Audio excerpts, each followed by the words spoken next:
Hi friends, అందరికీ very very good afternoon అండి. ఎలా ఉన్నారు ఫ్రెండ్స్? బాగున్నారా? మీరు బాగుండాలని మనస్ఫూర్తి అయితే కోరుకుంటున్నాను.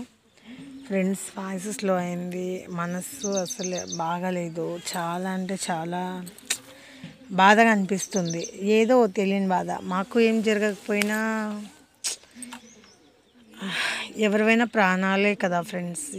ఏదో అసలు ఎలా చెప్పాలో కూడా అర్థం కావట్లేదు నాకైతే. ఇందాకనే మా మా అన్నయ్య అయితే కాల్ చేశాడు నాకు. చేసి ఒక అనుకోని అంటే అన్ఎక్స్పెక్టెడ్గా జరిగిన అంటే ఏదైనా కూడా ఎలా చెప్పాలబ్బా, అసలు ఒకటి ఇన్సిడెంట్ అయితే చూడడం జరిగిందంట అన్న. అసలు ఫోన్ చేసి చెప్తుంటే తను రియల్గా చూసినాడు, నాకేమో చెప్పినాడు. కానీ నాకు ఎంత క్లియర్గా అంటే అసలు చూసినట్లు అనిపిస్తుంది ఫ్రెండ్స్. ఎవరివైనా ప్రాణాలే కదా అనిపించింది.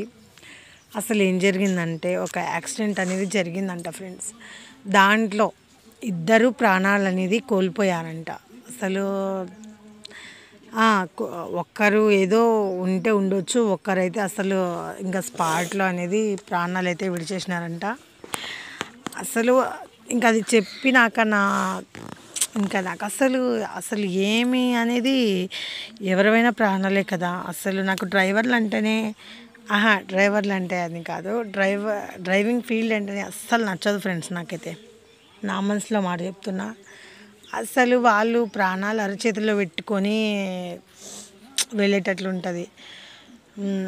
దీనికి కారణమైతే ముఖ్యంగా ఒక పోలీస్ కానిస్టేబుల్ ఎస్ఐ ఏమో అంటారు కదా ఫ్రెండ్స్, ఆయన అనుకోని టైంలో నైట్ పూట, అది సింగిల్ రోడ్డు కూడా పెద్దగా లేదంట.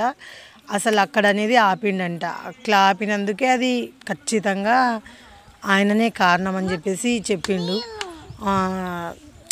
ఇంకా అసలు ఏం చెప్పాలో అర్థం కావట్లేదు ఫ్రెండ్స్. చాలా అంటే చాలా బాధ అనిపిస్తుంది. వాళ్ళ పిల్లలు అసలు వాళ్ళ లైఫ్ ఏదో, వాళ్ళ సిచ్యువేషన్ ఏదో అసలు తలుచుకుంటే చాలా బాధ అనిపిస్తుంది ఫ్రెండ్స్. ఈ వీడియో ఇలా చెప్పాలో తెలీదో, ఇట్లా యాక్సిడెంట్ జరిగిన వీడియో అయితే దీంట్లో చెప్పాలో లేదో కూడా తెలీదు. ఇంకా నేనైతే ఏదో ఇంకా షేర్ చేసుకుంటున్నా ఫ్రెండ్స్. చాలా అంటే చాలా బాధగా ఉంది నాకైతే.